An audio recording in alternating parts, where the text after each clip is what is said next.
Les années 1880 furent la décennie de l'optimisme, du progrès et du développement. C'est en réaction à cet arrière-plan que Nietzsche annonça sa choquante découverte.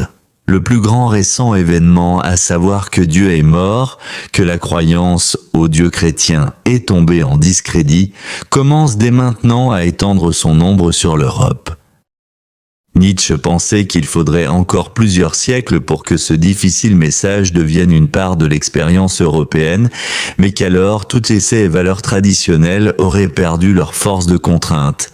Le nihilisme européen serait devenu un fait. Pour Nietzsche, le nihilisme était une conséquence nécessaire de la ruine des valeurs et des idéaux. L'affaiblissement des valeurs, la révélation de leur nature fictive, nous précipitait dans un vide dont nous n'avions jamais fait l'expérience auparavant. Pour lui, l'histoire était arrivée à un carrefour. Ou bien l'homme sombrerait dans la barbarie animale, ou bien il vaincrait le nihilisme.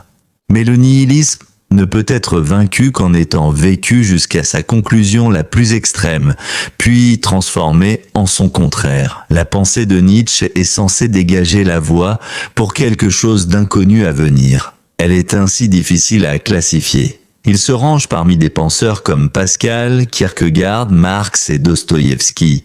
Tous sont radicalement différents, mais tous sont de grandes victimes de la condition humaine à un moment de transition de l'histoire universelle. Jusqu'à Nietzsche, les philosophes avaient vu le monde et l'histoire comme pourvus de sens, juste et rationnel. L'existence avait un but, une signification. Elle n'était ni aveugle ni accidentelle. Il y avait un ordre du monde fondé par Dieu. Le monde n'était pas un chaos, mais un cosmos ordonné dans lequel les humains tenaient une place pleine de sens. C'est cette conception de l'homme et de l'existence qui s'effondre avec Nietzsche. Pour lui, elle ne représente pas une image vraie de la réalité.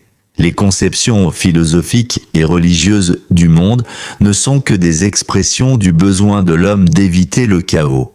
Les humains ne peuvent vivre sans une continuelle falsification du monde.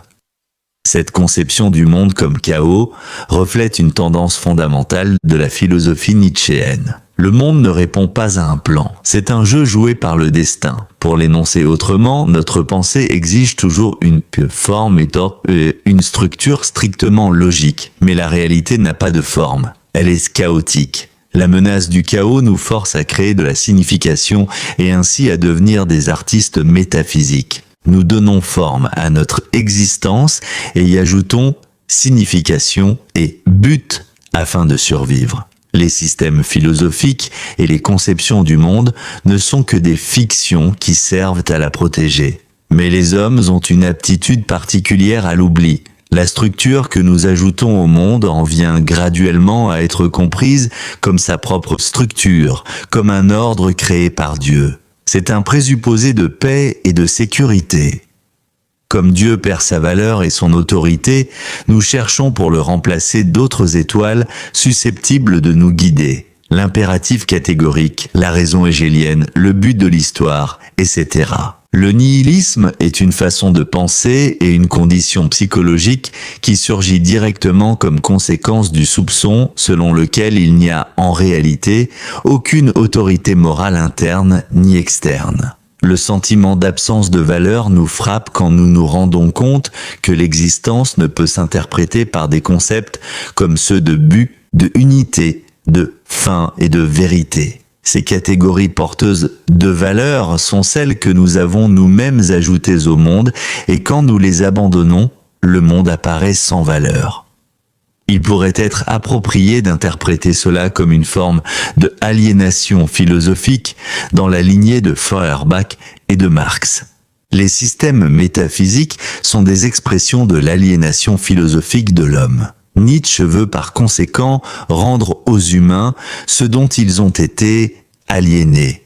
Je revendiquerai comme la propriété et le produit de l'homme toute la beauté, toute la noblesse que nous avons prêtées aux choses réelles ou imaginaires. L'affirmation que le monde est sans valeur ne signifie pas qu'il a peu de valeur, ou presque aucune valeur. À strictement parler, il est aussi dépourvu de sens de dire que le monde a une valeur que de dire que les nombres y ont une couleur ou un poids. Nietzsche semble penser que la notion de valeur a un caractère relationnel. Notre affirmation que X a une valeur est soit une expression de notre propre évaluation, soit un énoncé descriptif du type de « donner j'en donne de la valeur à X ».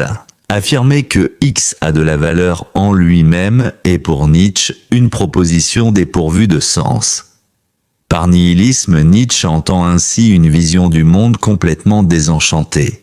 L'idée de la mort de Dieu éveille chez lui une nouvelle compréhension du monde sans commencement et sans but. Dans la tradition chrétienne, la morale et la vérité trouvent leur ancrage en Dieu.